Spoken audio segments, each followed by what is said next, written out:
પછી એને કહે છે કે તો આ થંભ થકાયો અને કીધું કે આમાં ભગવાન છે કે હા ઈમાંય છે. અને કે એને ભર બત છોકરું હતું ગભરાઈ ગયું. ભગવાનને એમ થયું કે તારે હારો છોકરો જો બસ નહીં ભરે તો આખી બાજી બગડી જાય. આમ કીડીઓની હાર કરીને પ્રહલાદને દેખાય એમ અને એને હિંમત આવી ગઈ કે આ કીડીઓને કંઈ નથી થતું, મને શું થાય. અને દોડીને બાપુ બથ ભરીને નરસિંહ અવતાર થયો હોતી હતી.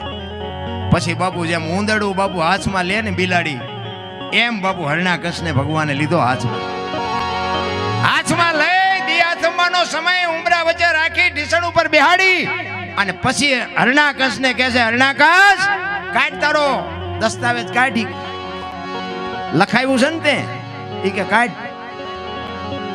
કાગળીઓ કાઢીને ઈ કે રાત છે કે દી છે. દી હાથમાં બરોબર ઉપાડ્યો. ઈ કે રાતે નથી ને દી નથી. ઉમરા વચ્ચે રાખ્યો. ઈ કે ઘરમાં શોખ બહાર કે ઘરમાં નથી ને બારે નથી. આમ નખ દેખાડ્યા. ઈ કે લીલું છે કે હુકું, લોઢું છે કે લાકડું કે કાંઈ નથી. ઢીસણ ઉપર રાખ્યો. કે ધરતી ઉપર શોખ આકાશમાં કે ઉપર નથી ને હેઠે નથી. તો કે હવે કેવું કાંઈ તો કે હવે રહેવું નથી ને કેવું શું હોય. આવા શક્તિશાળીને બાબુ જો આ દુનિયા મારો નાચ ચીરીને ચીપડા જેમ ચીરિયું પાડી દેતું હોય તો તમારી મારી શું આમાં હસ્તી હતી.